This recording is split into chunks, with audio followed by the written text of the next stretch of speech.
the Islamic Republic of Iran for his statement, and I give the floor now to the representative of Germany.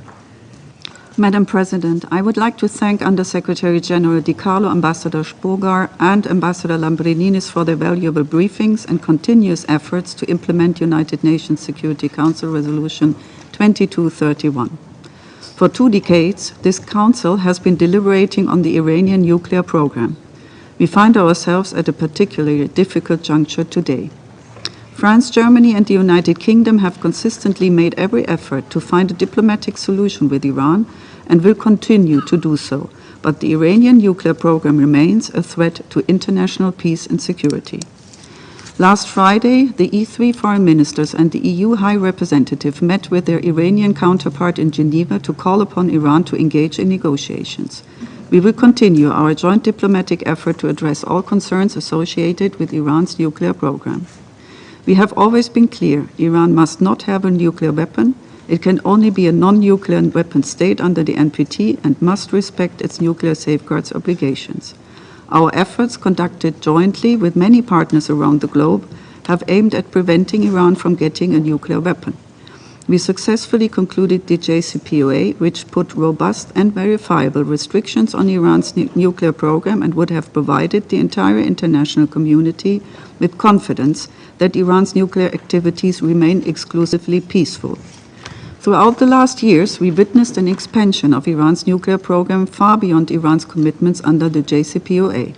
As of last month, Iran's enriched uranium stockpile were 40 times higher than allowed under the JCPOA limits. Iran continued to enrich uranium to up to 60%, which lacks any plausible civilian purpose, in an underground facility. It stopped implementing almost all of its key and transparency commitments it subscribed to under the JCPOA as well. The E3 have always pursued diplomacy to find a solution to the Iranian nuclear proliferation crisis. In 21 and 22, we negotiated in good faith to bring the US back into the JCPOA and Iran to full compliance with its commitments.